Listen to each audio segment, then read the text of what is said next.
Mike's Daily Podcast.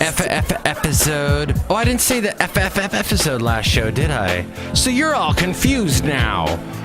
1,255 today. That was 1,254 last show. Anyway. Café Anyway. Anyway. Is where we are. My name is Mike Matthews, broadcasting from Café Anyway, located somewhere in Podcastro Valley, Mont.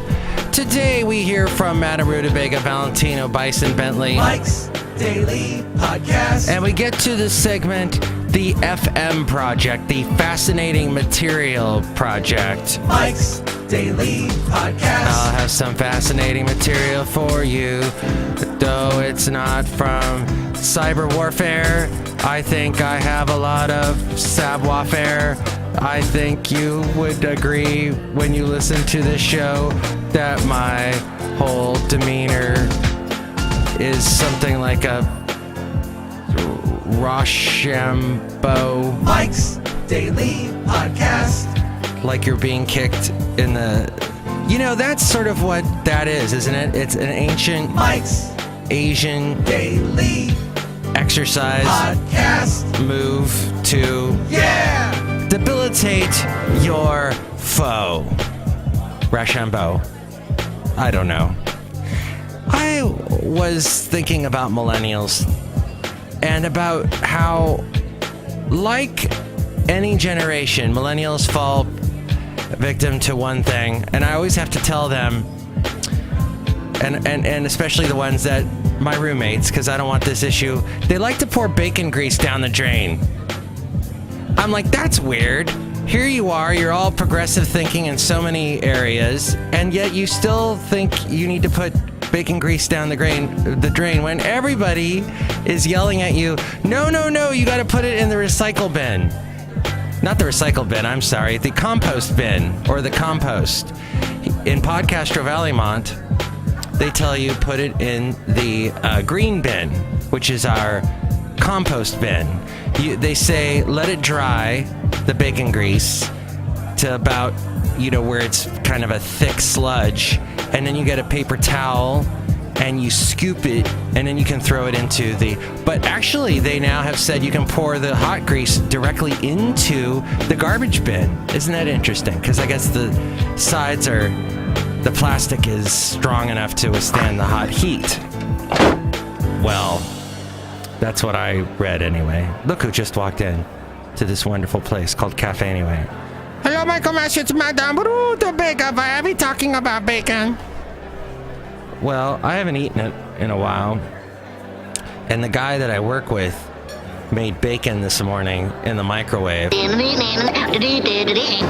Yes, he ate pig. And I am smelling bacon all up and down the hallways of Café Anyway, where we bring you Mike's Daily Podcast. Anyway. Somewhere in Podcastro Valley, Mont. Oh. There's a letter in your mailbox. Thank you, George. I got a text at 336-MM Daily. That's 336-MM Daily. You can text me or call me there. And I got a text from the Daily Haley. And Haley said, Mike, you know what you did? You mentioned gas prices are going up because of fracking, or I said something to that effect. I linked fracking to gas prices. And look who else just walked in. And Haley pointed out the fact that they don't actually get the gas for your car out of fracking. That's natural gas that they get out of fracking. Thank you. I'm glad we cleared that up. But look who you are now. Hello there, Mike. You're scary. It's Valentino, the banking attendant. And it's Bison Bentley. Do you know that? Mike, I don't give a frack. Yeah, that is pretty funny there. I should be a comedian. Mike, he's really funny. Do you know that Ted Patty? Oh yeah, you guys are trying to start a third party. Yeah, Ted Patty. Well, I'm not making fun of the way you talk. What? You're making fun of the way I talk? Do you know that? No. I listen to some radio here and there. I listen to a lot of internet radio now. And I still notice something that DJs do I don't like. And that's when they laugh at their own jokes. Hey everybody, happy hump day today. Oh, happy hump day. It's not funny. Why are you laughing? It's sort of like they're laughing at it to make it not so... Hey, I'm completely friendly. Enjoy my show. Don't stop listening. I just hate when jocks laugh at their own jokes. I don't do jokes, so I don't ever laugh. Adulting. Millennials, that's another thing. So, a millennial that I know... Oh, she's beautiful. Oh. I'm sorry, I can't get her out of my head. Anyway, she's a pretty millennial. And I could date her and everything, but... She's like late 20s. I don't know. That's still a little young for the mic. I gotta look around my own age zip code. That would be in the 40s, and yes, now a little bit of the younger 50s crowd. I'm looking at y'all, 'cause you're hot. Okay, that got a little creepy. I wanna do a little thing with you. I wanna do a little thing with you.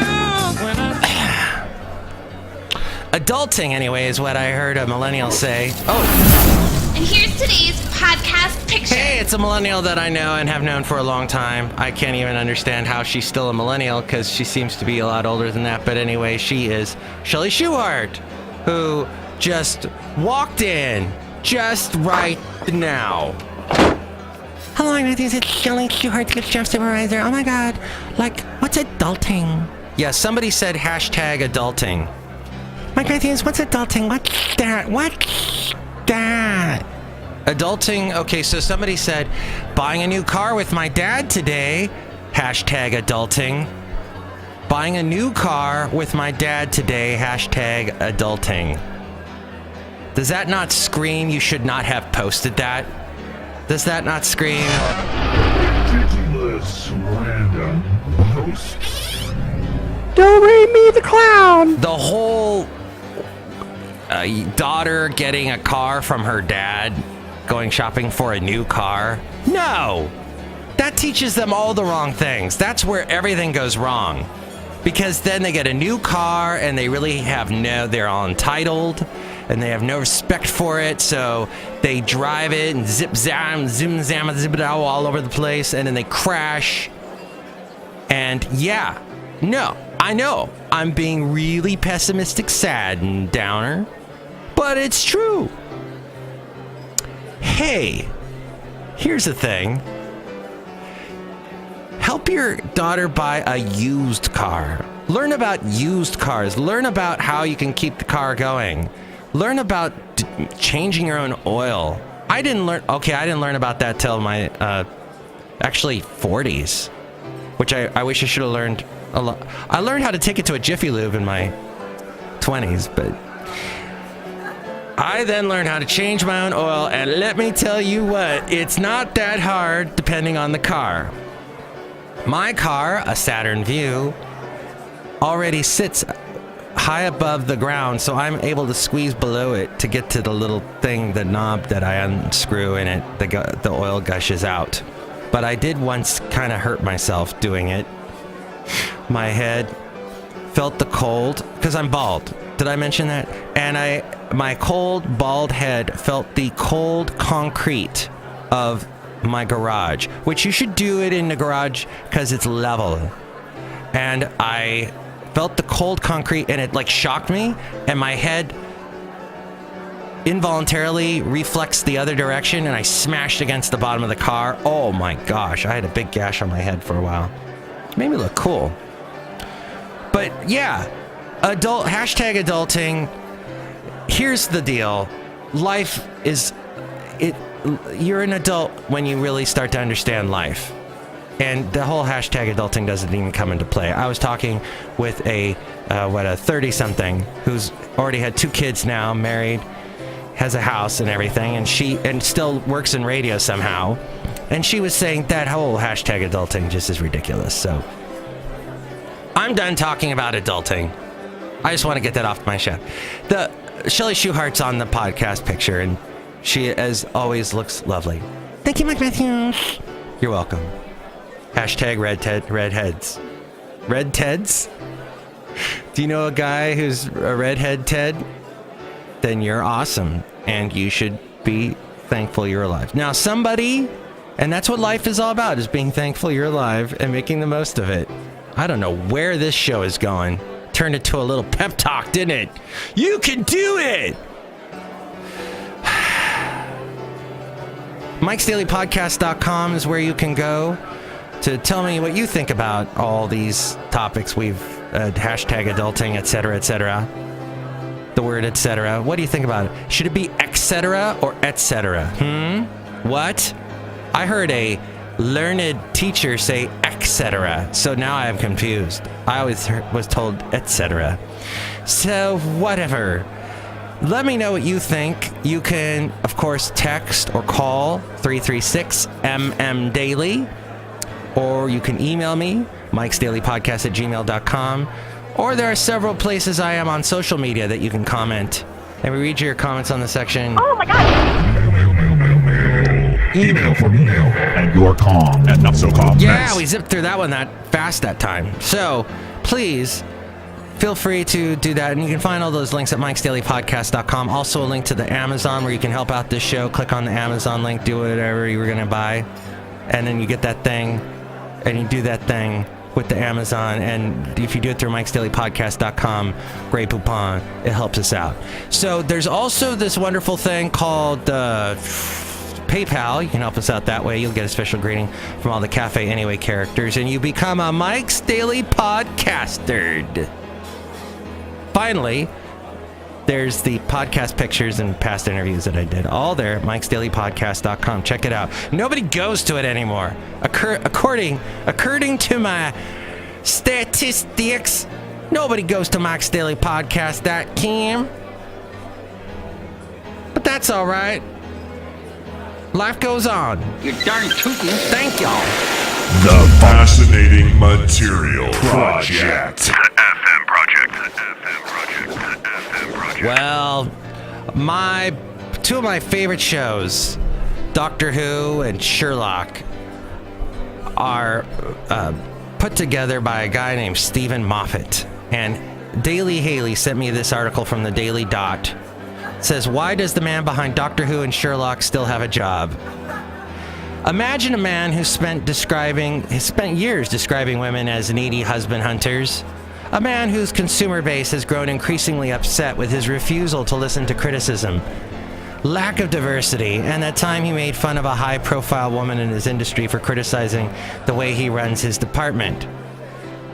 Surely he would be allowed to keep his job, or at the very least, the higher-ups would tell him to watch his public image. But that man is Stephen Moffat, the current showrunner of Doctor Who and co-creator of Sherlock, who I think this is his last season of Doctor Who that's going to be coming out much later on this year. And the new season will feature a black character, a black woman. Oh, Stephen Moffat's trying to prove us all wrong. In Moffat's universe, he gets rewarded, not punished, for his history of dismissive, problematic speech and writing. He now presides over not one, but two of the most popular shows in the world, and far from being chastened by recent demands for his replacement, he remains as glib as ever, confidently declaring that women watch Sherlock only because they're attracted to the main character, even as he's describing his plans for the 4th and 5th series of the show, whose popularity grew on the back of its massive female fan base. Moffat is happy his wife is no longer the size of a boat, because her pregnancy was a scary time in his life that left him, quote, pretty frightened and disgusted. Moffat is happy he was happy to hire Karen Gillan to play Amy Pond. He thought Gillan was wee and dumpy. Oh, yeah, because he's Scottish, and she's actually Scottish, so it would be pronounced wee and dumpy. But it turns out she's 5'11", slim and gorgeous. Moffat is happy he was able to shag his way around television studios like a mechanical digger. And still, I guess these are things he actually said because they're in quotes. and still wind up with a successful television career married to one of the most powerful producers in the industry. Moffat is happy Sherlock Holmes isn't asexual because there's no fun in that, quote unquote. Of course, Sherlock's not gay either because he wouldn't be living with a man if he thought men were interesting. And although John and Sherlock are definitely a love story, that'd be John Watson, Moffat doesn't see why it should be weirdly sexualized. Moffat is happy he can write only the most interesting, innovative, and entertaining relationships into his shows, and those relationships are straight ones. Moffat is happy that while women may fuss about equal treatment, deep down, all they want is to be the one to melt the glacier, the one who knows what men like, the one who has a crush on the doctor. He's happy because he knows the secret about women. Moffat is happy because he knows he can keep dumping the slightly needy girlfriend by palming her off on a copy of his hero. It's brilliant because after we've gotten her out of the picture, we can laugh at her. Now we're getting into specifics that if you don't watch his shows, you probably won't know what's going on. But so that's the gist of it. Thank you, Daily Haley. As we go outside a Café Anyway, we're bringing Mike's Daily Podcast somewhere, Podcastro Valley. Yes, your new name is Daily. Because that's what this show's all about, being daily. And today is a day that, like many others, you will grab by the horns. And you will be... I'm just totally cheerleading you today. I'm leading you by cheer. Cheering you on. It's going to be a day like no other. Hey, I'm going to be back next show with the wonderful Chely Shoehart. You'll be back? Okay, Mike Matthews, that sounds like fun. Excellent. I didn't make you a character that's needy of men in any way, did I? No, Mike Matthews, I stand on my own completely. Snow globes. Oh, yeah. Your snow globes are awesome. I hate them. Uh-huh. But that's what she sells in the gift shop, everybody, just so you know. Call 336MM Daily to order your snow globe. We're all out. Oh. Well, anyway, so Café Anyway, that's the end of the show. And next show, we'll have Chely Shoehart, Floyd the Floorman, and John Deere the engineer. Mike's Daily Podcast is written and produced and performed by Mike Matthews. His podcast is super easy to find. Download or listen to his show and read his blog at mikesdailypodcast.com. Email Mike now at mikesdailypodcast@gmail.com. See you tomorrow. Bye!